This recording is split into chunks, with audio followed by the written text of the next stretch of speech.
ability at that time. How is the marketing of Twin Lab products different from what Weider was doing in the 60s, 70s, and early 80s? I think what Weider was doing was he was using bodybuilders tremendously. I think bodybuilders were the key to Weider's marketing. He would have a big giant bodybuilder with his Mega Mass or whatever products he had. And what Twin Lab did was a little bit different. They had normal ads, science-based types ads. They really didn't use too many bodybuilders. You wouldn't see huge bodybuilders, like they wouldn't sign huge names. You would only see, normal scientists or other people in their ads. And I think they were more research-based, science-based, and basically promoting it to athletes and the average person mainly.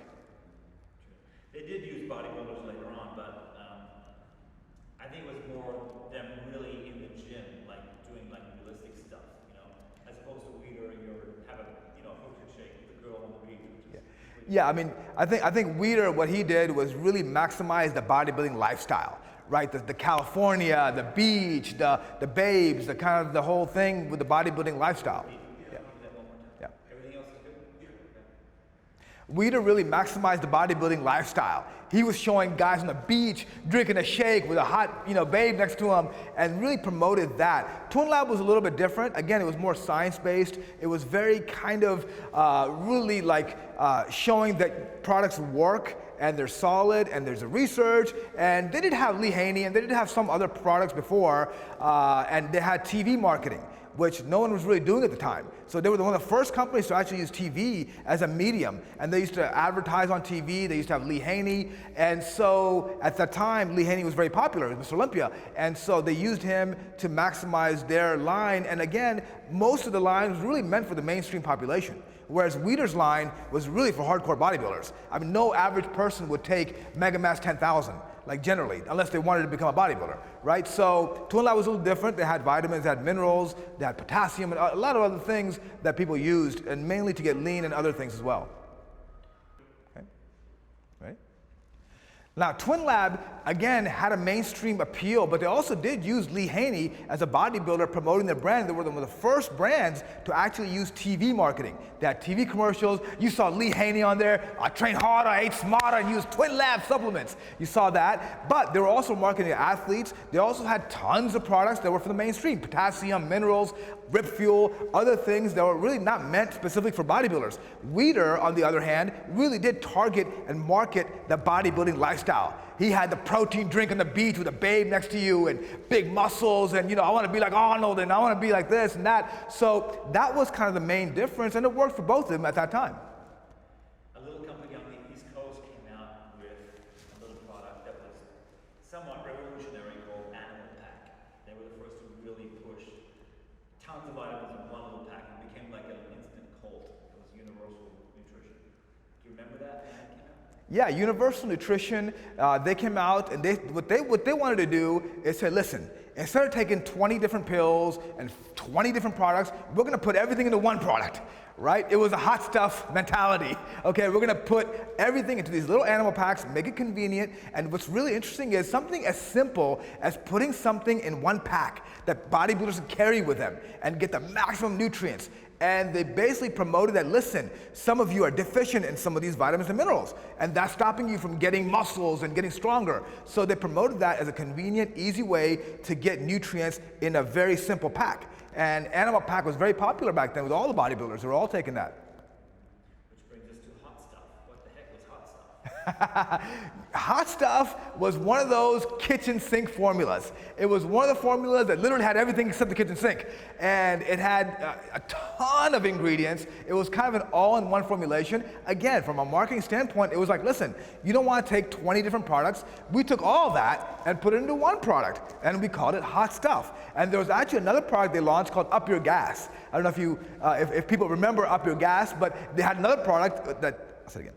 They also had another product called Up Your Gas. So they had another energy product as well, with a ton of stuff in it, of course. So Hot Stuff was very convenient, easy to use.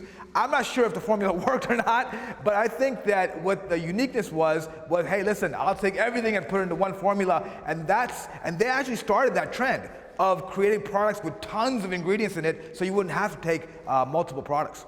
Wasn't it Up Your Mass? No, it was called. That was another one. No, that was another one. Yeah, that was another one. That was another product. Gas. That was something else. This is called Up Your Gas. Up Your Gas was an energy formula. You know what's really interesting is Hot Stuff is still available today, along with Up Your Gas. They actually rebranded it with current ingredients, and they updated the formula. But nobody takes it. But one commonality is nobody still takes it. Another cult product that came out was Ultimate Orange. What was the story behind that? Well, the great part about Ultimate Orange was I was there when it was really being formulated. I met Deshane, we worked a little bit together when I was back with the AS, and we saw the formulation of Ultimate Orange. When I first took it, I really thought it was rocket fuel. I thought my heart was gonna explode. I mean, I had the greatest workout of my life, but my God, the energy was off the charts, off the meter. These are the days of caffeine, right? These are days of just coffee. At not even Starbucks, we had Dunkin' Donuts. We had coffee at Taco Bell or one of these places we get coffee at, right? And there was not even any Starbucks or anything like that. So taking Ultimate Orange was literally, you felt like you were taking like diesel, like rocket fuel. It was one of the strongest pre-workouts before there were pre-workouts made. And I think what was unique about it, it was taste like Tang. And that was the kind of sell about it. It tastes like Tang, it launches your workouts, and it really helped people get further along in their workout program. A few people have told me that Mike Zumpano came up with the idea and had Dan Deshane formulate it. And he kind of taught Dan Deshane a lot about biochemistry that Dan didn't really know yet. Did you hear that? Dan Deshane wouldn't admit that he learned from anyone.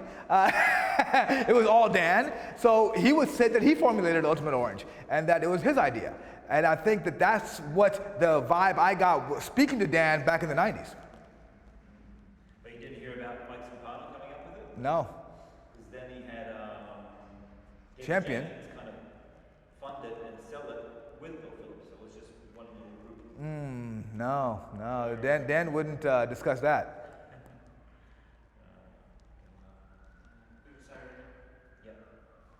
Ooh, that's the problem with downtown. Great stuff, dude. Gunshots, police sirens, trucks. One take Rehan. Designer Protein kind of was the first to really instantize protein and make something that didn't make your bowels explode and was digestible. Tell me about Designer Protein. Designer Proteins was founded by a guy called David Jenkins, and really he was a protein guy. He wanted to come out with a protein that was easily digestible. The problem with protein back then was it was a lot of milk-based protein. And it was heavy in lactose, and some people's stomachs didn't agree with that. So Designer Protein was actually one of the first proteins that was hydrolyzed, that was instantized, easily absorbed, quick, good tasting. And so he really was a protein revolutionary at that time, coming out with a whey protein that was actually really easily absorbed and also easily mixed, which is underrated at that time. You could take it with a spoon. The whole premise was you could mix it in water in a glass and mix it in a spoon, and it dissolves completely. And that was kind of something he was showing that was never done before, because you needed a blender before and the shaker cups or whatever it was at that time. You needed all that material. Now you only needed a spoon, a glass, water, and you mix it and you can drink that protein, easy on the stomach. Most people agreed with it, and it helped build muscle mass.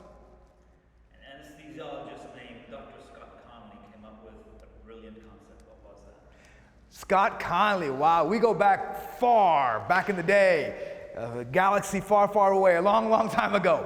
Scott Conley was a brilliant horn that was beeping in life. Yep. Scott Conley was a brilliant guy who really was a product formulator. He was a really scientist at heart, and what he did initially was come out with an advanced protein. He was obsessed with protein and nitrogen retention. He was concerned that we weren't absorbing enough protein into the muscle tissue where you needed it. So he came out with a little product called Metrex.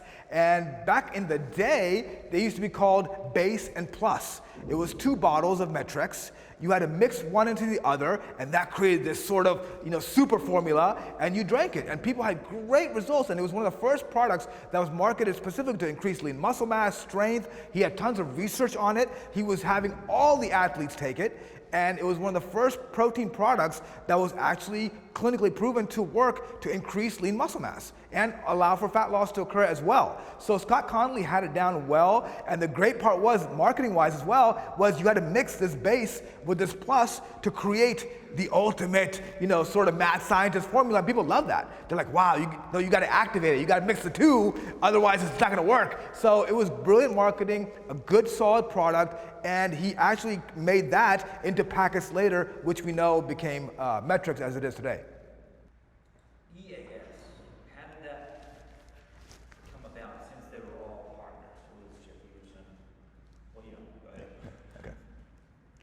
So EAS was started by a guy called Bill Phillips, and I had the pleasure of working with them for many years, and EAS was brilliant in the sense that what Bill Phillips did was he wanted to outmarket everybody and give knowledge and information and change people's lives. He really realized that marketing was critical. So what he would actually do was he would fly in some of the top marketers in the world. So we were at EAS offices, he'd have Dan Kennedy in there, Joe Polish, Ted Nicholas, Anthony Robbins, and he would have all these people come in and teach them about marketing. You never heard this before. From a supplement company, bringing in these mainstream people who were just marketing at geniuses, really, and authors and bestsellers. They would bring them in and give us, the EAS employees and Bill, information about marketing. And so he used that information to market it, and again, he provided information, but what he had that was a magic bullet was a magazine called Muscle Media. And initially it was Muscle Media 2000. And what that did back then for him was it was a mouthpiece. See, back in the day, without internet and without phones, we actually used this thing called magazines, and that was used to sell supplements. If you didn't have magazines, you could not sell supplements. TV, yes, but magazines were everything. Everybody that trained, their goal was to make it in a magazine, right? I remember me working at EAS when I first got there, and I was competing in bodybuilding. My whole goal in my mind was, I gotta get in that magazine. I gotta be in Muscle Media, man. And the first time they put me in the magazine, I told everybody, Mama, we made it. And I would carry that magazine in my car, and I would carry it everywhere. I'd show the guys at the gym. I'd be like, guys, look at that. Muscle Media. You see that? It's spread.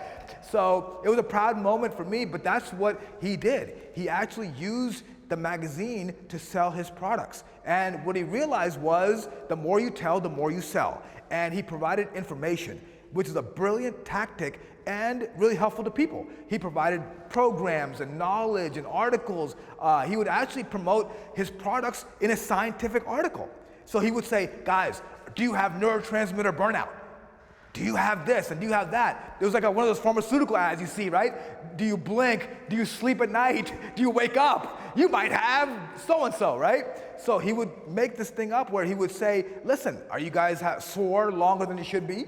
Do you have neurotransmitter burnout? Can you focus as much in your workouts? You might need a product I'm working on called NeuroGain. Right? So he came out with all these concepts and ideas and formulas in an article format. And he kind of invented that advertorial, so to speak, back in Muscle Media. But he did genuinely provide a lot of information. And he had a whole technical support team at EAS that were on call to answer questions. Back when you used to actually pick up a phone and hold it and talk to people, no texting.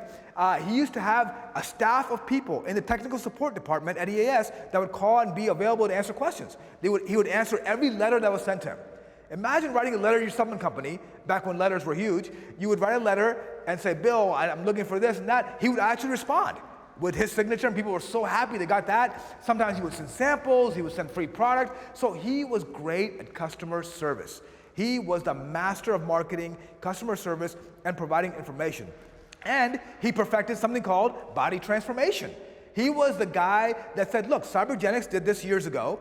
They did okay with the before and afters. I'm gonna take it to the next level. So instead of having these big bodybuilders on the box, I'm gonna take the average guy, whether he's old, young, the average lady who just had a baby, whoever it is, the mainstream population, I'm gonna transform them.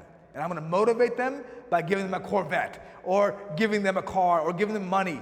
And so he realized that there's two ways to sell, which is fear and greed. And he used greed as a motivating tool for people to transform their body and health and get in the best shape of their life. And he documented it. He made a documentary called Body of Work. He would maximize the before and afters, and he would sell it as real people, real results. And that, I think, was the uniqueness of Bill Phillips, the vision of Bill Phillips, the visionary that he was. And he comes from a bodybuilding background. So he's kind of a meathead, when he started. So he's not a guy who came from a business background and went to Wharton or anything. He's the school of hard knocks, really. But he learned marketing, he understood bodybuilders, and he understood to translate that into the mainstream population. And that's, I think, what created the most success for him. And I was there when it happened. Did he create and launch creatine through phosphagen? Yes, what happened was phosphagen was passed on, What happened was creatine was passed on by Twinlab.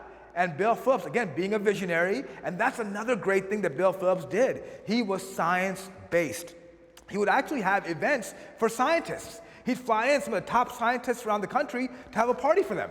Right? It was mind-blowing.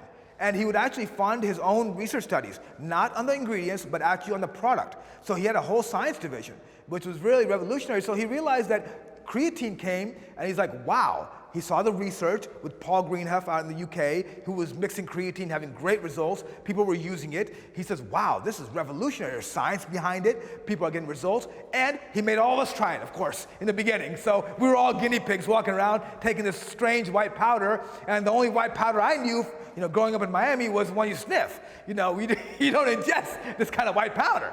And so it was mind-blowing to take this product, have results, have strength go up immediately. Within a week, you were like double the strength, and it was like magic almost. We're like, wow, is this steroids? And people actually thought there were steroids in creatine. And we were like, no, it's a natural product. It occurs in beef and fish, and we have it. And so when he got that product, he really maximized the marketing, and he had the teeth, the research behind it to do so.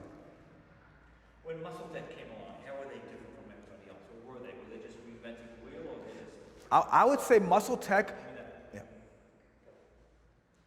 Muscle Tech was revolutionary in that Paul Gardner, who was heading Muscle Tech at the time, again, was another visionary. What he did was he perfected the advertorial. He perfected that 6-page article with your favorite bodybuilder, taking the product and promoted his products. And I think that's what the charm of Muscle Tech is. Two things. One is science. Again, a lot of research on the products, a lot of patented ingredients, really high quality. And number two, the advertorial with bodybuilders. He capitalized on bodybuilders. He tried to do what Weider and EAS did combined, right? He would target bodybuilders, but he would still have the marketing with the advertorial. And he had a magazine, which really no one knew about, kind of had a magazine, right? He had a relationship with Muscle Mag International and Oxygen. So when you're...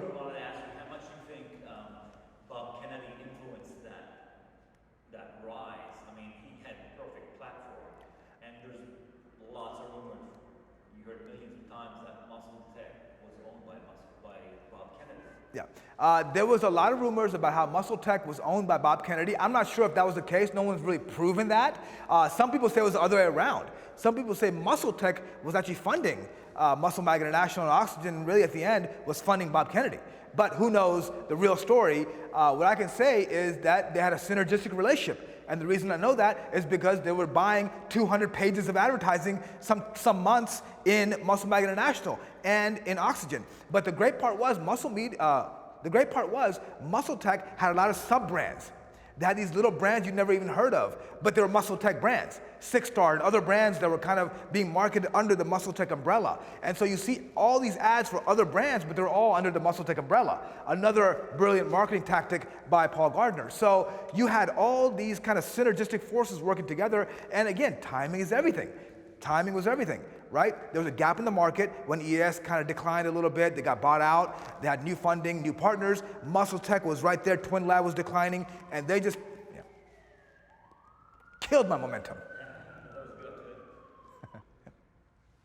Paul Gardner was actually working for Bob Kennedy at one point. So they did have a good partnership and synergistic relationship, but he really and Muscle Tech were at the right place at the right time. EAS was declining a little bit. They got bought out. Twin Lab was kind of fizzling a little bit. And so he capitalized and jumped on it. And back then, magazine ads were everything. People read the magazines like a cult. They really followed to the T what the magazine said. If a bodybuilder, did curls on the toilet, they would do curls on the toilet. They would do whatever the bodybuilder said, these guys were doing. And that's how Muscle Tech capitalized, and they really perfected the art of the advertorial and using research studies, pilot studies, into their advertising.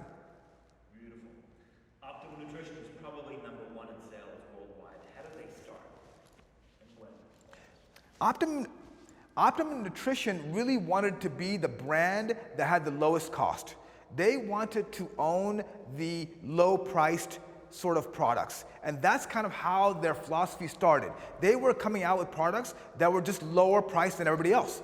And of course, it started becoming a price war. The industry started changing, and again, timing is everything. People were, the industry was The industry was spreading like wildfire. There was tons of products, and really price became sort of the main thing. And Optimum capitalized on that. They launched products that were other products that were lower priced than everything else in the market. So by volume, they were increasing like crazy. They also had a lot of, yeah, I go do that. They also had a lot of single ingredient products, which people just wanted. They just wanted a pure whey, they just wanted a certain glutamine, they just wanted leucine, they just wanted certain things that they had by themselves. And again, they capitalized because the cost was super low and people perceived that it was good quality because they actually owned the manufacturing as well. So they were smart, they didn't have a co-packer. Most supplement companies have co-packers, which is they outsource their manufacturing to a manufacturer and they get the product. So again, the pricing is not going to be the best. They actually own their own manufacturing, which is smart. And that's why they were able to provide products at very low cost, and that's why they're flourishing today because of that low price. They also had their own distribution, they had their own trucks. Yes. They didn't have to depend on growth and other people. Yeah. The other thing is that they actually had their own distribution, and distribution is critical. They could get their products everywhere quickly, and that obviously logistically was a huge advantage for Optimum. What's BSN? How did that start? BSN is an amazing story. I actually met the owners, Chris and Scott, years ago when they first started. I remember they used to have a tabletop booth at a trade show with a little cloth that had this small logo called BSN. I'm like, BSN? What is BSN? And they're like, oh, it's our new company. And they were great guys. They were really, again, marketing guys. They were really science guys. They were kind of all-in-one kind of guys, bodybuilding guys as well. And what they did that was really unique was they wanted to form partnerships with companies and athletes. So UFC, for example, bodybuilders even they tapped in. They hired a lot of athletes. I don't know if you remember this, but So Scott James and Chris Ferguson started this amazing company, BSN, and what they did that was really cool was they not only hired bodybuilders at the elite level, but they also partnered with the UFC and other companies to really maximize their sports sort of marketing. And I don't know if you remember this, but Ronnie Coleman was one of their athletes in the beginning. It was a BSN athlete. So that was something smart they did, and the partnerships really went a long way, but they also had good products. They also had good tasting products. I think taste was critical for them. When they came out with Synthesis 6, no one tasted a protein that was actually delicious. And so they were one of the first companies that actually started making delicious protein and said, listen, you don't have to drink chalk, right? You can drink a delicious smoothie type protein. Not only did they get Ronnie Coleman, but they also got Monica Brandt at the peak. So they had two really top tier athletes. In fact, Ronnie Coleman's contract was the biggest in bodybuilding history at that time. It was more than $500,000. So at that time, those two athletes together were a powerhouse. And it was shocking that Ronnie came over from Metrex, but BSN did it. And that's why that actually kind of grew in numbers and volume as well. Again, having solid products also helps. You should mention the commercial because I was starting to do commercials and they had like the greatest commercial with Ronnie Coleman. That was like really high. Yeah, I'll mention it. Company down here, so, and I just saw that and thought, Yeah. fuck, that's what I want to do. Yeah. And they were the first, as opposed to like Lee Haney on cable doing the dance. Yeah. This is like a real kick-ass. Oh, I saw it. Yeah, I saw it. It was amazing. Yeah, I saw that. They were the first. Yeah. Another great thing that BSN did was they were the first to come out with cutting-edge commercials and video. The production level was off the charts. It looked like a movie you were watching. And we were like not used to the same bodybuilders, doing curls and, hey, take my mass builder. It was like, wow, these guys are kicking, they're fighting. It's like a stunt scene. You're like, whoa, BSN, this is what I want to do. It's amazing. So that was one of the unique things they did is they took marketing to another level with enhanced video production. I think really helped them really enhance their brand. Their main products at the time were Indorush and Explode. Let's talk about this. Their main products at the time were Indorush and Explode, also Synthesis 6. And those products were really potent, number one, but really the important thing was they worked and they tasted delicious. People didn't know how a great tasting supplement could be made. They used to think, well, it's protein, so you gotta sacrifice the taste. They took it to a different level. Pre-workout, you're gonna taste that, crazy chemicals. They made a delicious drink and really maximized that, and this earthquake is killing me. Yes. Yeah. Cool. Give me the Indorush. Yeah. And so And so their best products were Indorush, Synth6, and NO Explode. And back then, pre-workouts were getting up there. Pre-workouts were getting up there. And blood enhancement, blood flow, arginine type products were really big at the time. So those three products, not only did they work, but they were delicious. And that was, I think, kind of unique with them, is they were one of the first companies to make delicious tasting products. Most people, when they made products, they were okay, and you thought in your mind, well, it's protein, or it's a pre-workout, it might not taste good. They actually did a great job in flavoring it because people were consuming that day and night. Would you say NO Explode was the real first pre-workout of the modern era, just not considering... Well, NO2 was first. Well, and no, NO2... Well, NO2 was first. NO2 was first. NO2 by Ed Bird. So Ed Bird was a marketing genius. You should get him. Yeah. Yeah, they didn't have commercials and stuff, but everybody was talking about NO Explode. Yeah, NO Explode was huge. People were like, well, there's no protein, there's no... Yeah. What is it? It's one of my Yeah. favorites. And they kind of... Yeah. NO Explode was actually one of the first pre-workout / blood volume type products. No one even knew what a pre-workout pump product was. They were like, well, what are these ingredients? Is it an energy? But it was energy plus muscle pump. And that's, I think, what got a lot of people going that direction, is because people were getting pumped up at the gym. Blood volume was enhanced. Obviously, you're already pumped, and you get pumped double that, basically taking NO Explode. So you saw tangible, visible effects and results right away. That was, I think, the magic of NO Explode, is that the results were immediate. Like, you took it, went to the gym, blood pumped like crazy, veins, and that's why I think that they had great success, because people really did benefit from it. What did Ronnie Coleman and Monica Brandt do for the company? Ronnie Coleman and Monica Brandt gave faces to the company. Right, before it was just a red label, and you're like, what is this? And again, they had a small table, but once they got Ronnie Coleman and Monica Brandt, their booth got huge. The lines were out the door. They basically got brand names to support their brand. And I think that was critical at that time, because back then, when they were starting to get bigger, you needed a name, you needed a face. It's not like today where you have social media and all the other stuff that you could brand it easily. Back then, you needed a face, you needed a name. And those two were the biggest in the industry at the time. So they got Ronnie Coleman, Monica Brandt, they signed other athletes, they partnered with the UFC and other things. So overall, they really started marketing amped up at that time. Do you think those two athletes helped them establish themselves internationally also? Monica Brandt and Ronnie Coleman were huge internationally. So one thing that really helped them do is explode overseas. Bodybuilding is actually, I would argue, bigger overseas than America. So when you saw the Mr. Olympia at his peak, Monica Brandt, who was a huge name, cover model everywhere, a fitness champion, then that brand really became huge overseas because they were doing appearances overseas. And the 2 years that Ronnie was with BSN, he was traveling the world. So they really got a lot of press, and they really got a lot of mileage out of Monica and Ronnie.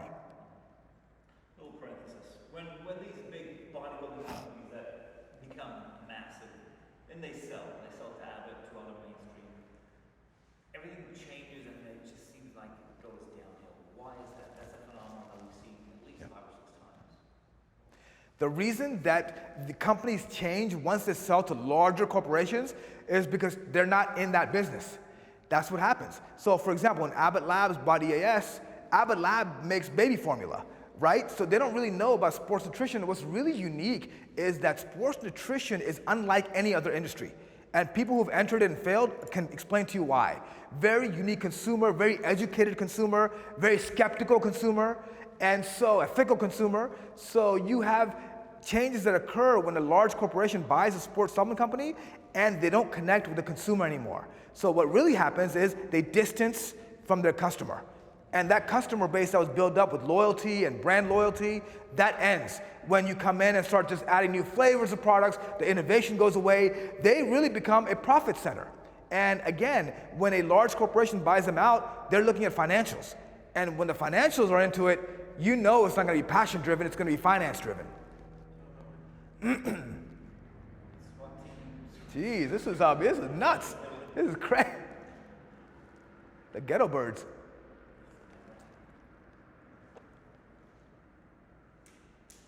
Weatherman, everything. Transactional when they sell to larger companies. Yeah. So when sports supplement companies sell to a larger conglomerate or corporation, generally what happens is there's a distance from the consumer. They distance themselves from that passion, from that energy that the original owners had. Now it really becomes a money-making kind of thing. And really, it's basically not passion-driven anymore, it's economy-driven. And when it's economy-driven, they're gonna look at all the cost-cutting ways to maximize revenue, and which is understandable, they're in business. But at the same time, you distance and lose consumers that way and customers that way because you change your formulas, you make ingredients a little cheaper, and you're not using the high-quality stuff anymore, you're not marketing the way you needed to market, and you don't really connect with the consumer. And there's a different vision. If you come from outside of the industry, you won't understand the industry. And that's really what happens when large corporations buy out sports supplement companies.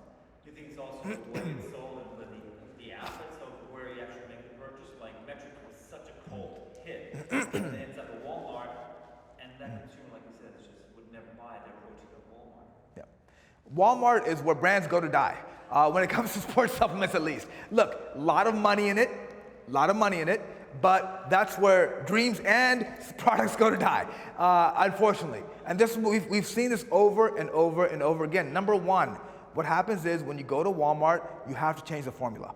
You have to make it a cheaper, more cost-effective formula. Hence, Advantage that EAS made. Other sort of protein changes that they had to do to make it sort of branded for Walmart. And once you do that, you lose all credibility because you realize they're using low-quality ingredients in Walmart. How do I know I'm getting the real stuff with the original product? And so there's a trust that's broken, and generally your sales are hindered at that time.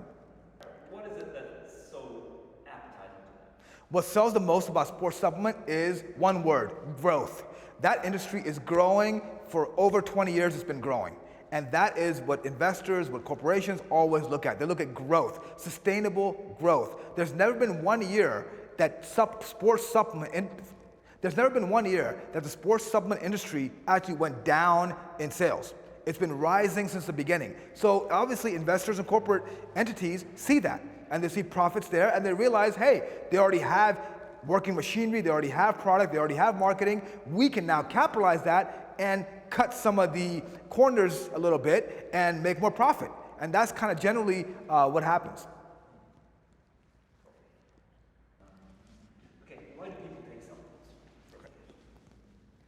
People take supplements mainly for three reasons. Number one, to get better results quicker. They want to enhance what they're doing. They want to get better results from their program, so they take it as an enhancement. Number two, they take supplements to correct nutritional deficiencies. So if you're low in vitamin D, if you're low in certain nutrients, protein, BCAAs, whatever you're low in, you can take supplements to correct that nutritional deficiency. Number three, it's to have a drug-like effect. A lot of supplements have the same mechanism of action as many drugs. So like L-tyrosine enhances neurotransmitter synthesis, and other supplements can have a drug-like effect. So people want that muscle building, fat loss, brain health, gut health, all those things, liver detox, all those things that they need can be provided by supplements. So those are the three main reasons why people take supplements.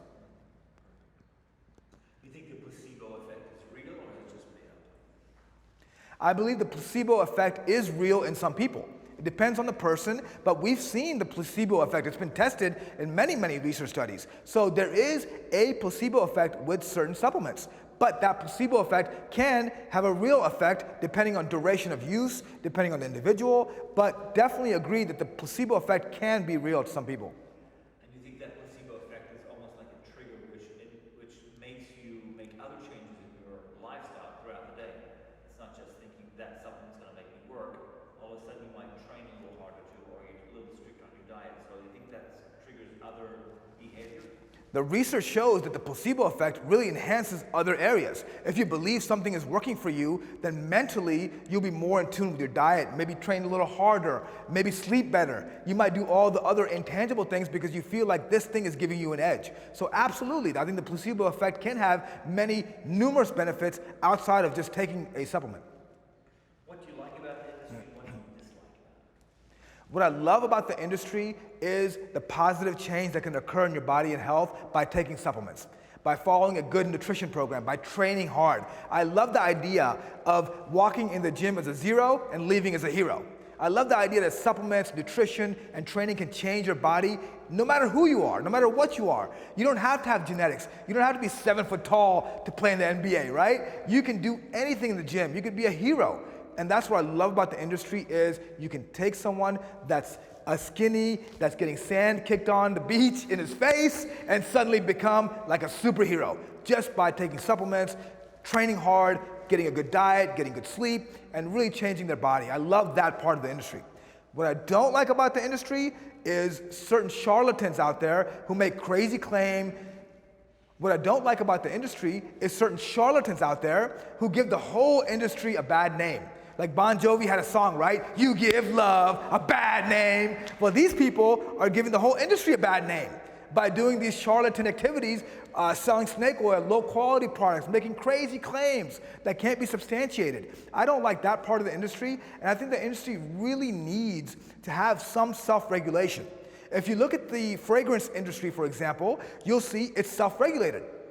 The FDA is very hands-off of the fragrance industry, but they're self-regulated. They have a lot of their own organizations that kind of police the industry and make sure everything's kept in check. I think the supplement industry really needs some self-regulation. I think there has to be some minimum quality control. The problem is, and what I don't like about the industry, is the barrier to entry is very low. Anybody who has $5,000 and a good idea can make a supplement, can get samples from a lab, can go and make labels and have one-page ads, here and there, or market on social media now. So that part, I think, needs to be addressed. I think there's got to be some base level of self-regulation and quality control for supplements. The industry is still very young. Do you think the consumer is the same as it was maybe like in the 50s or 60s, or has the consumer progressed also? I believe the supplement consumer has progressed tremendously over the years. I think now you'll find the average weekend warrior taking supplements. You wouldn't see that 20 years ago.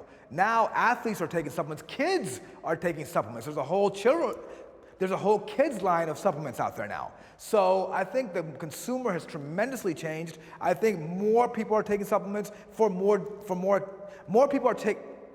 people are taking supplements for more activities. For example, people are even taking supplements for just focus, to be better at their job, right? So it's complete change in that regard. You wouldn't have someone.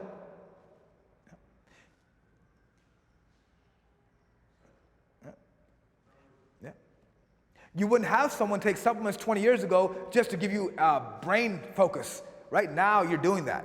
And with 5-Hour Energy and other supplements that are out there, you see more products being targeted to specific things. Brain health, immunity, liver function, gut health, and all those type of things. And so the consumer has evolved and I think has grown over the years. But don't you think a teenager is still a teenager from the 50s or 60s to now? They look at the great looking guy on the beach with a girl, he thinks if I take that and work out, I'm going to get the girl. Those 40, 50 years really, I don't think our brain or behavior has evolved that much. So there's certain basic things. If you have testosterone at that age, you're going to fall for yourself. The basic premise is always there, right? Build muscle, get a six-pack, that's always going to be there. Looking better, feeling better, but I think the evolution really has occurred in how you get there.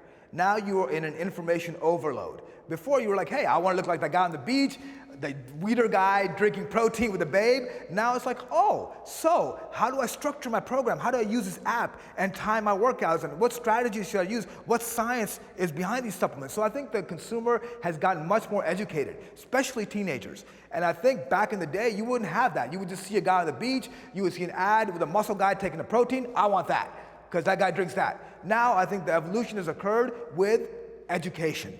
Education has transformed the industry. I think now we're living in the age of information and misinformation. So as much information is out there, there's also a lot of misinformation.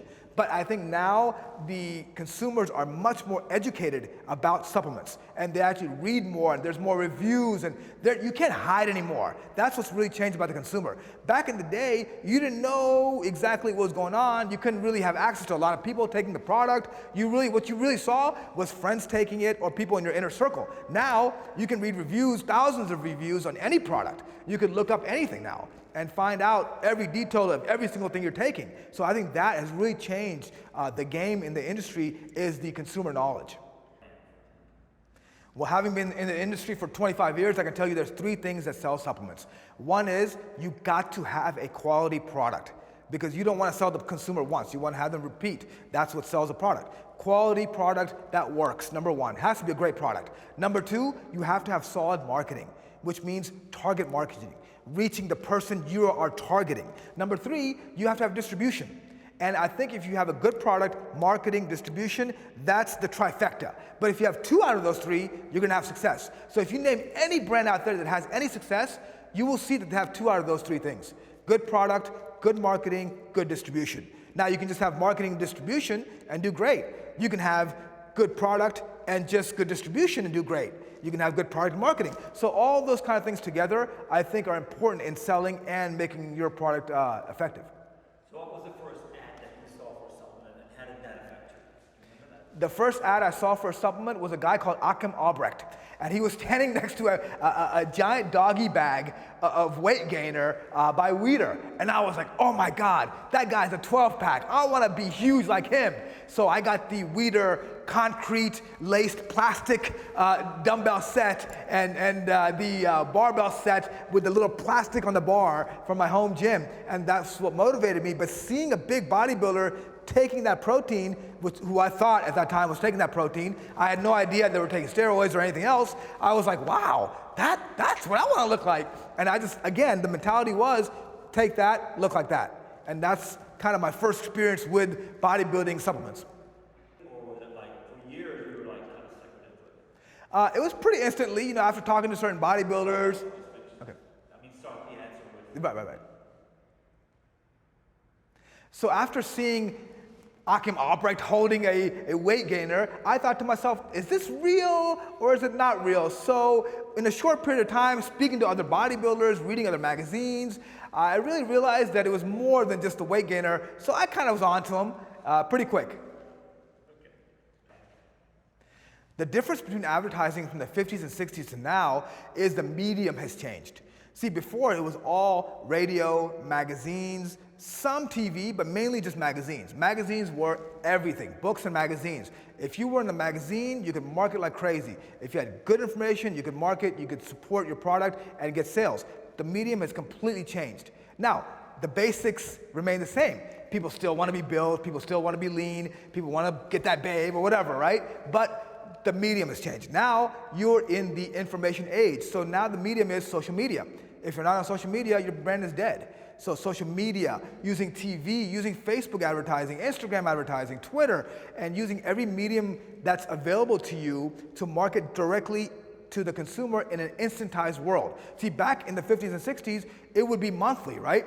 You would have to wait a month to get the latest information, right? The magazines would come every month and you're like, oh, you couldn't wait to the mail, you open the plastic and you're ripping it off and you're like, oh my God, this guy takes this, right? Now, you get information within seconds.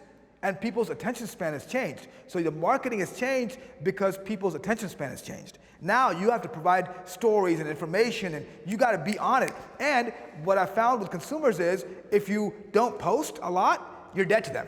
They think you're out of business because there's so many new brands and so many different types of products that are out constantly. So I think the medium has changed, but the base goals always remain the same. Let me cut for a second. You need some water? Yes.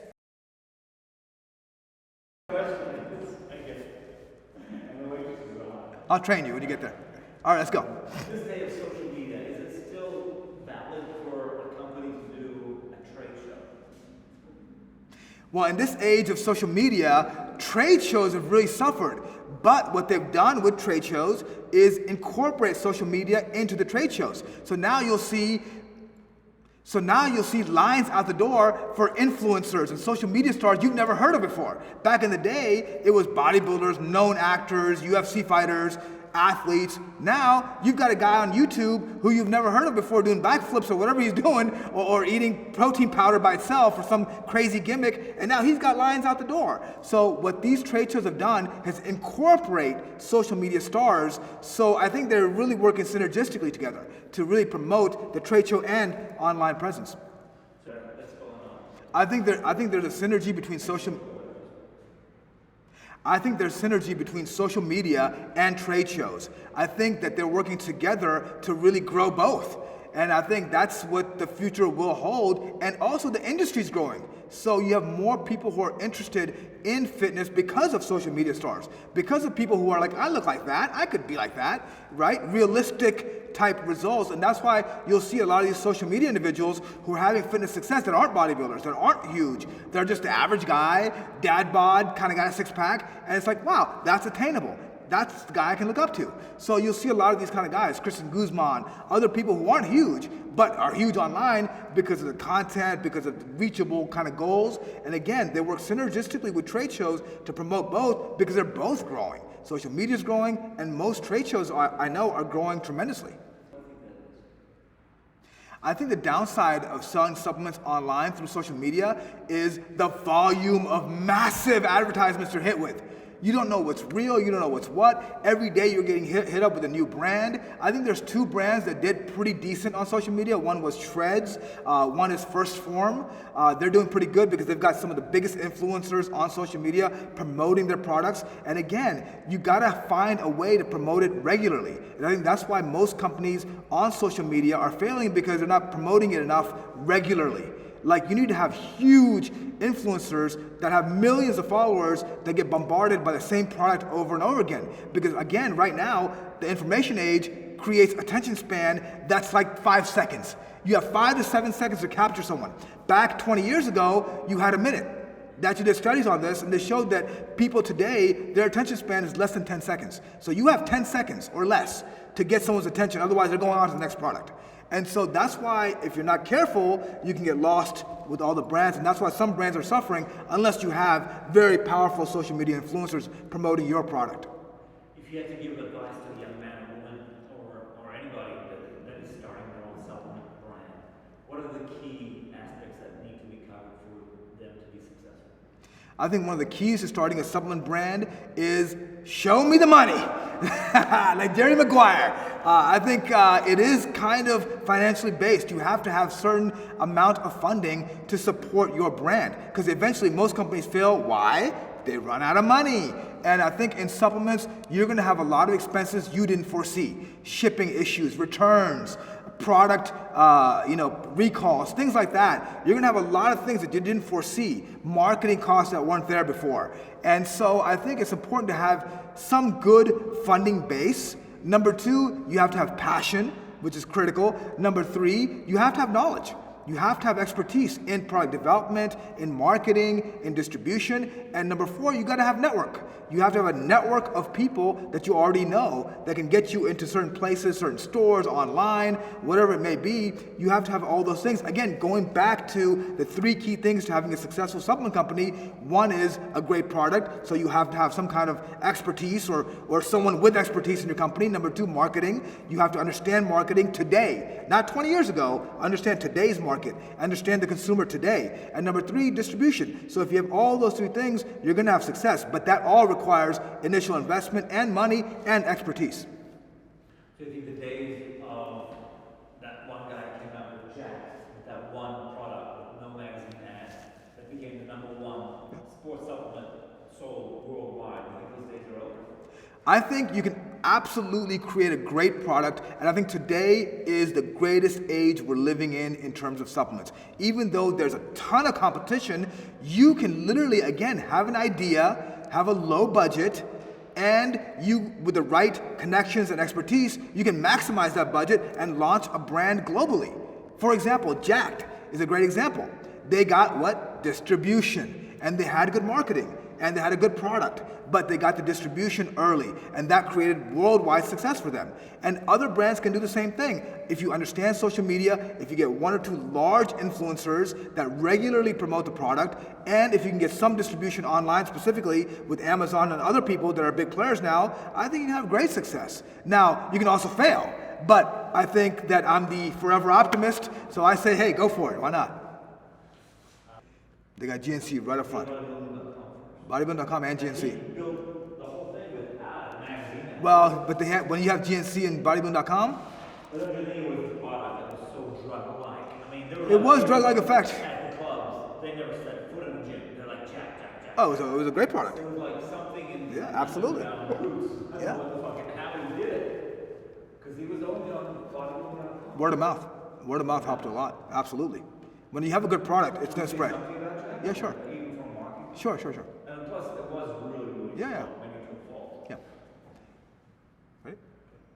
The one thing about Jacked was it was very strong, and at that time, people loved the product. Again, if a product works, the word is going to spread like wildfire. And one of the best parts about this industry now with social media is the word will spread faster and quicker and more extensively than ever before in human history because of social media. So if a product is good like Jacked was, the word spreads like crazy. And then you get distribution, then you get all the people taking the product, and you're going to have a successful brand. Why do you think Jack was different from well, just the formula and the effect? It just kind of like, it really took over in a short period of time. The uniqueness of Jacked was that it was microdosed pre-workout with energy booster. And to explode, you had to take a huge scoop and you had to mix it up, and it was like so much, right? But Jacked said, hey, we'll take a micro scoop, take that little bit of dose, get the most potent effect, and get results right away.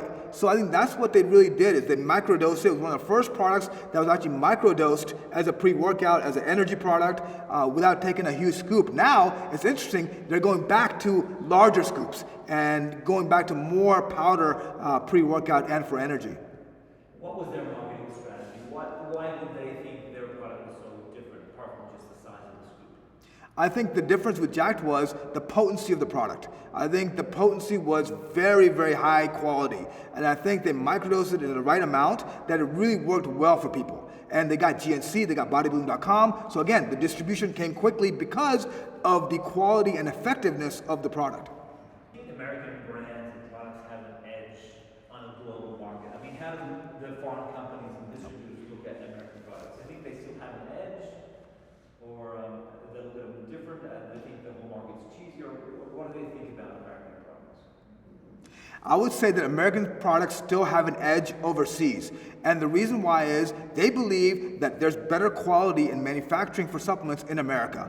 They don't trust the manufacturing overseas yet. But I would argue that ingredients are better overseas. So for example, getting Russian rhodiola or getting Chinese herbs that are much more cultivated or whatever may be more potent and better marketed than ingredients sourced from the US. So overall, manufacturing, I think you still have that US edge. And in fact, whenever I make products overseas, I always have to put in large, bold font, made in the USA, baby. Gotta put those stars and stripes on there. And I think that's still critical because quality is still associated with manufacturing supplements in the US. But ingredients, you need a story behind, right? Ayurvedic herbs from India, right? These kind of things, you have to have a story behind. So ingredients are okay overseas, but I think quality of manufacturing and making products has to be in the US. I think American companies buy raw ingredients overseas, number one, because of price. Number two, because the inventory is always on hand. And number three, the quality is up to par these days. So all those things, mainly price, we know, but generally you do get decent quality overseas nowadays because the American companies actually test ingredients when they're shipped in. And that's part of the sort of CGMP process that quality manufacturers have to have now, is imprinting raw materials that come in and checking them for standardized extracts, for quality, and they do a lot of quality control now to make sure that those lower priced raw ingredients are up to par in terms of quality. What is a CGMP lab? A CGMP lab is a lab that stands for Current Good Manufacturing Practices. This is implemented by the FDA, and they do certain inspections, and they give you a seal that you can put on your products, which certifies you basically as a manufacturer or lab that meets a minimum quality standard. One thing to realize is CGMP is not the gold standard. It's the minimum standard of quality that you should have. And the C is really important because C stands for current. And current means that you're using advanced techniques. You're not using techniques that were 20 years old or equipment that's 10 or 15 years old. You're using the latest equipment with the latest technology, and that gives you the CGMP seal that you can put on the bottle. And when you see CGMP on products, you know that the quality is very high level. So to someone who tells you, well, the industry as a whole is completely unregulated, it's just a farce, what would you answer? I'll say, hell yeah! No, I'm kidding. Cut. Okay, that was a joke. Okay. Yeah. A lot of people tell me that the dietary supplement industry is completely unregulated. It's the wild, wild west out there. It's a free-for-all. That could not be further from the truth. There is some regulation in the dietary supplement industry. There are some guidelines by the FDA. In fact, the FDA actually has something called the ODS, which is the Office of Dietary Supplements. This is a division that actually looks at supplements and investigates supplements regularly. And they do checks of supplement manufacturers and do quality control checks to give them the CGMP and other things as well. And in fact, if a product is shown to be harmful, they'll take it off the market immediately, as they did with ephedrine and ephedra and mahuang. So the FDA has some control over the industry. Now, it is a low barrier to entry, but they do regulate it at a higher level, and most of the smaller brands fall off the wayside anyway. So, in fact, the industry is regulated to a certain degree. How do you explain then a guy who's making supplements in his house, puts them on eBay and Amazon, and can sell without, Amazon's not going to block them eBay. Yep. So if it is regulated, how can that occur? Again, there's limited regulation in the barrier of entry. Now, the barrier of entry is not as regulated like drugs are. You don't have to do a 20-year study or a 10-year study to get FDA approval to launch the product, as long as it's naturally occurring. As long as it falls under DSHEA and it's a natural, herbal, botanical, vitamin, mineral, or proven to be sort of a dietary supplement category, you can launch that product. Now, again, if that product is shown to be harmful to anyone, and now they have adverse events reporting that the FDA has, so each company is actually required to keep track of any adverse events that are reported with that product. And so it's important to understand that yes, the barrier to entry is easy, but the exit out of the industry can also be easy as well, because the FDA can regulate that portion of it. What are your suggestions on how to regulate it even more? Should it be regulated? What's your opinion? Should it be more regulated or less? My opinion is that there needs to be more self-regulation of the industry. I really believe that the industry should unite and create sort of a group or organization like the fragrance industry that self-regulates or self-polices its members, or all the companies that are in the dietary supplement industry. I think that will cause a lot less harm to the industry. I think that'll perpetuate and enhance the industry and show quality to the FDA that, look, we are policing the industry and the cream rises to the top. And that's what will happen. And all these snake oil, charlatan type guys will fall off the wayside if we have some self-regulation or policing. The problem, if the FDA regulates it and creates like a drug, then most of the supplement industry will be gone because they don't have the financial capability to do 10 years of research and wait to launch a product that you sell for $9.99, right? So that is the main problem with that. I think self-regulation is really the key to the dietary supplement industry being perpetuated to a high level. Can sports supplements benefit just regular people, not just athletes? I believe that sports supplements can benefit everyone. Again, sports supplements are not only refined to high-end athletes. They could be for weekend warriors. They could be for people suffering from joint pain, someone who just wants to have brain function or energy. So everybody could use some of those things. You don't have to be an athlete. I think sports supplements can really benefit anyone. In fact, protein was shown to be effective in muscle wasting syndrome, in other disorders as well, aging, and things like that. So I think that supplements can really be used for overall health, not just enhancing sports or muscle mass or fat loss. What's your opinion on that whole scenario and what happened there a couple years ago? I think Amazon and Jeff Bezos is taking over the world, number one. Number two, I think that Amazon came in at the right time in sports nutrition. Again, they saw an avenue. They saw the growth of the industry. Amazon doesn't come into industries they know that are not growing. So they saw the opportunity, they saw the growth potential, and they saw the gap that was caused by bodybuilding.com not doing trade shows, not advertising the magazines, not doing the right online type of promotions that Amazon already had that infrastructure. So what they did was they capitalized on it. Now they're the flagship sponsor of the Olympia. Now they're the ones that are doing the big trade shows. They're the ones that are destroying every other company because they're doing things the right way and they've got a monster behind them. They already have the infrastructure. They already have the shipping capability, the logistics, and everything else. And they've actually launched their own product line as well. So they're doing all the right things, and they're really caught at the right time, and I think they'll continue to grow, and bodybuilding.com, I think, will start shrinking as they are already. Do you think Amazon will stay on top for a while, or do you see someone else coming up and taking that piece of sports supplement sales globally? I think Amazon will continue to grow because Amazon, again, has the backing to do it. We talked about money, we talked about financial needs for a supplement company. Amazon's got that. They've got the logistics, so they have everything in place for growth. And they're going to keep adding product lines and other things to enhance their sales. So I don't see Amazon going anywhere for a long period of time. Do you think Amazon sales influence the demise of the brick and mortar?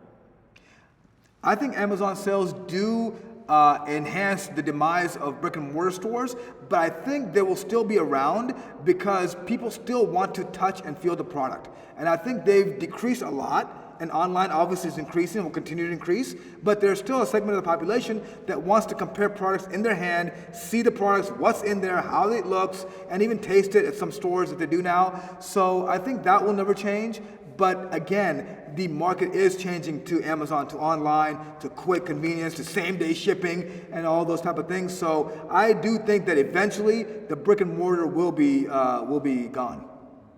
Well, what do you think a brick and mortar store owner should do to keep the clients that he has? I think what brick and mortar owners should do to keep the stores intact, I say go back in time. Go back to the future like Michael J. Fox and do what you used to do back in the day, which is appearances by key people, information seminars, knowledge-based stuff, a lot of activities in the store where it's interactive, where there's free giveaways, and a lot of different incentives to get people into the store. And I think they've lost some of that, and I think if they do more of those appearances, they like to do a lot in overseas stores, they will get more consumers back into the store and coming back for that information.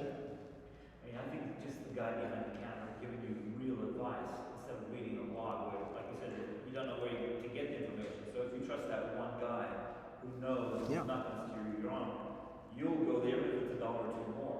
Yeah. So giving that information has value, right?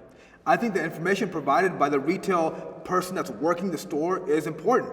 It would be like the pharmacist at your local pharmacy. You want someone to tell you, hey, don't take this drug like this, and this is how you should take it. So you have a kind of a manual or a live instruction guide. And you want someone to talk about your goals. And again, that's one of the keys to making brick and mortar successful is giving more information, programs, giving advice, and those kind of things above and beyond just the supplements themselves. Can we just touch on a couple ingredients and wrap it up? Sure. What the heck is creatine? Man, I've been studying creatine for over 25 years. Not only am I a consumer, I'm probably one of the most well-versed people on creatine on the planet. I've done so much research on it. My God, I've written about it. And I can tell you creatine is a tripeptide. It's made of glycine, arginine, and methionine, 3 amino acids. It's actually made in a laboratory, so it's not naturally derived, the one that's on the market. There's many different versions of creatine. Creatine is the most tested ergogenic product on the market today. There's over 500 studies on creatine and counting. It's been shown to be safe, effective, increases muscle mass, strength, muscle recovery. There's research now on concussions, muscle wasting syndrome, a lot of different disorders. I think creatine is a product that athletes can take to really maximize performance and enhance performance.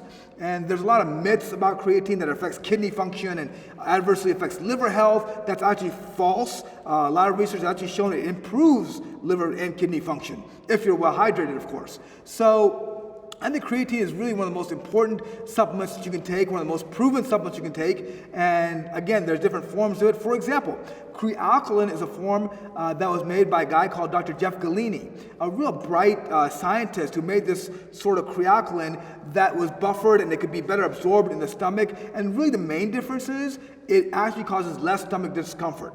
A lot of people have a lot of stomach discomfort taking creatine monohydrate, which is actually the most research-tested form of creatine. But this crealkaline is easier on the stomach, and some people say it's better absorbed. I'm not 100% convinced on that, but I do think it can really enhance the stomach discomfort that occurs from regular creatine for a lot of people. Are there big differences between all the different types of creatine that we see now between HCl and monohydrate? I would say the main thing that to understand is that creatine monohydrate is well tested and it works the best. It's the most research proven form of creatine.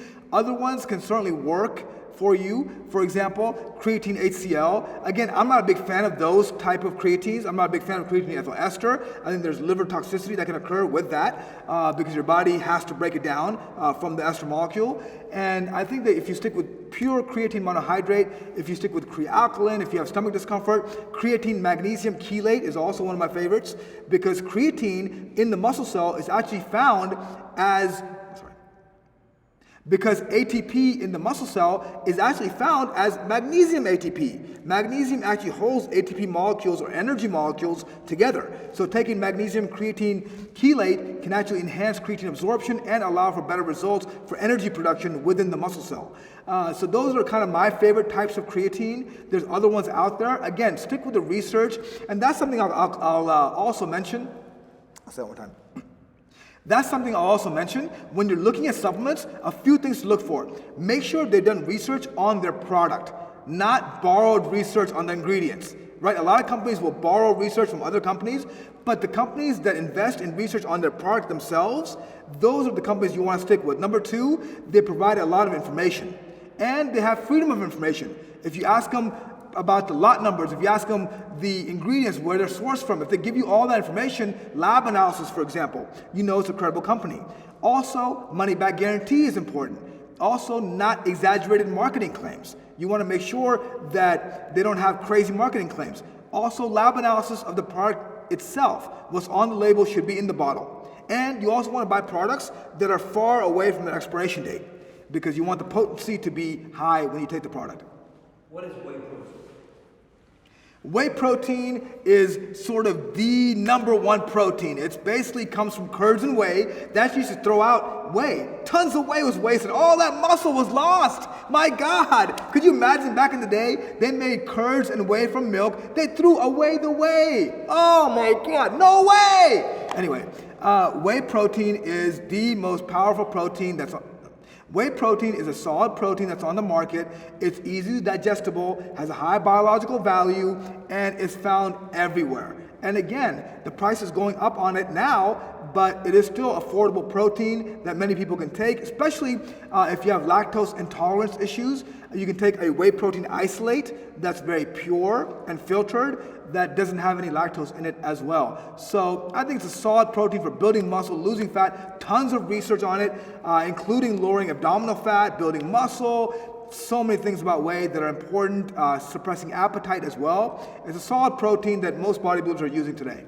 Is a whey protein superior than, say, egg white protein or meat protein? The great question I always get is which protein is better than what?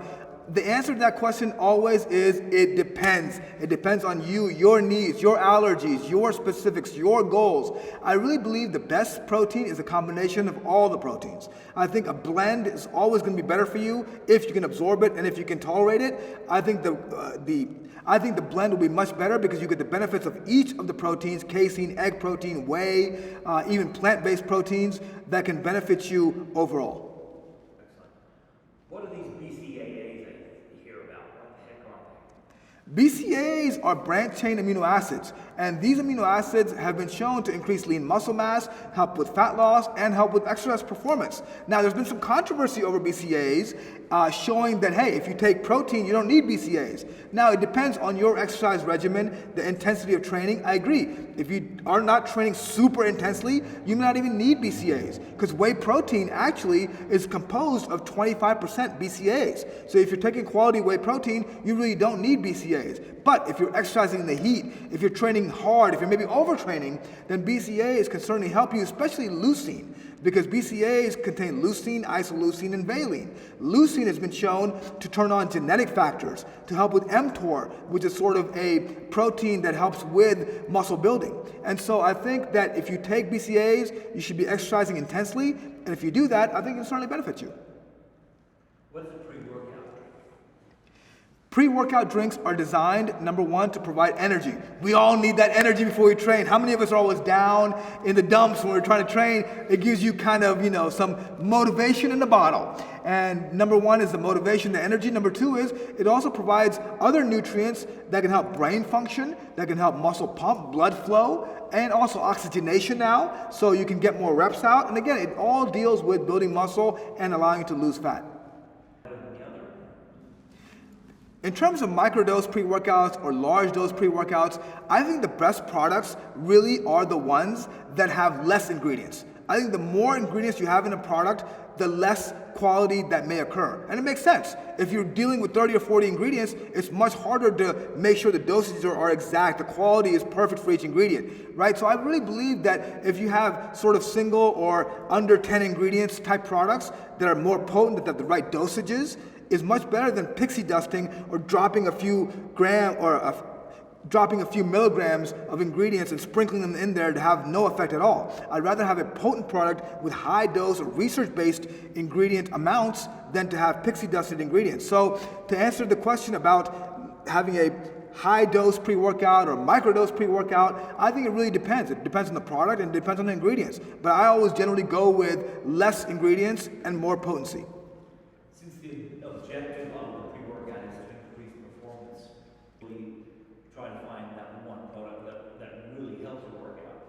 Yeah, I think the key with pre-workouts is you got to find a product that works for you. That's not overdosed, because a lot of people can't tolerate pre-workouts because of all those ingredients. You have overstimulation, and so it can have a negative effect. So it's really about finding the right product for you, the right cost. All those things are important. The taste, the toleration, and I think if you can do that, then you can have great results with the pre-workout.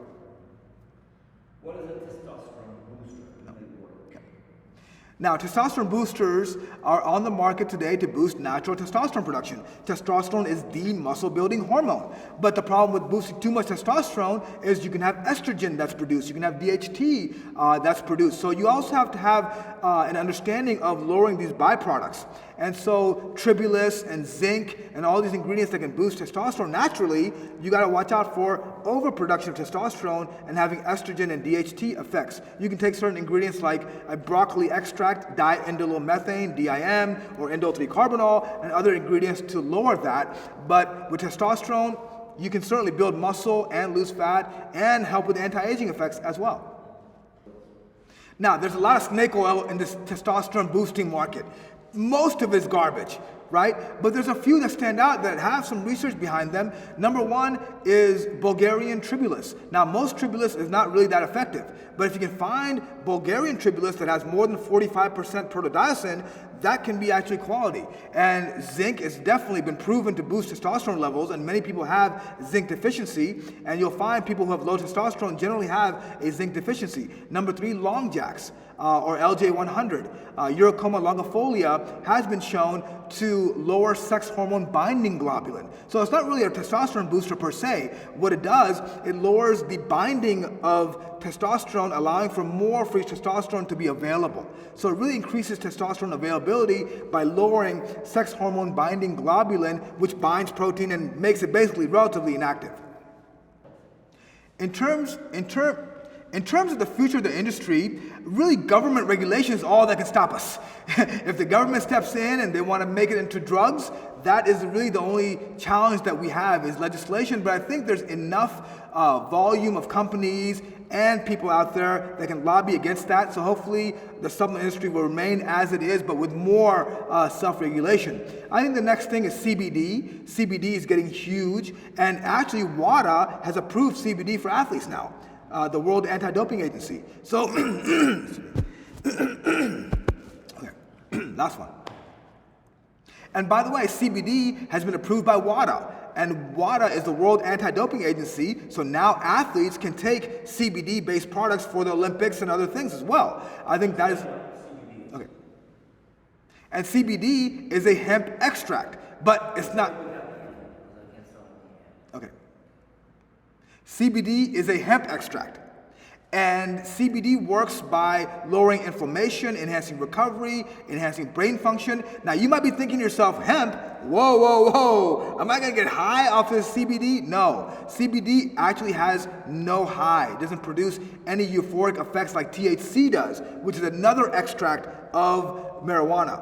This is specifically a hemp oil extract, which is, this is actually a hemp oil extract, which is potent CBD. This is hemp oil extract, and it's cannabidiol, which is basically a specific molecule or nutrient that can have a lot of positive effects in your body. Okay. And the other thing that's really big right now is the ketogenic diet. There's a lot of different products and sports supplements that provide exogenous ketones or that fit in within a ketogenic diet. Coconut oil, coconut powder, all these things in Kevlar coffee. What do they call it? Bulletproof or Kevlar, one of those, I don't know. But anyway, I don't put butter in my coffee, but you might. So all these products are out there now for the ketogenic diet. And that diet is becoming huge because there's a lot of new research on it, and many people are tired of sugar, and they're having a lot of the adverse effects of high sugar intake over the years, so they're switching to a ketogenic diet. And a lot of sports supplements are focusing on ketones or ketogenic diets. For example, VPX is launching drinks like for ketones. For example, many companies are launching exogenous ketones, BHB and acetone and other things that you can take to induce ketosis much faster. So we'll have to keep an eye on that and see where the ketogenic diet is going and if sports supplements will really follow along for the long term. But the future does look bright for keto.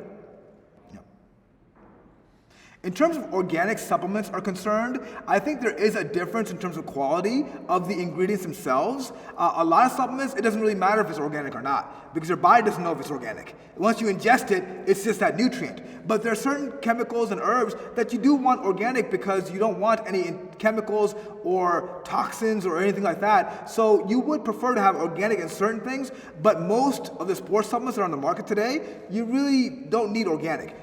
Because your body doesn't recognize that when you ingest it. Okay.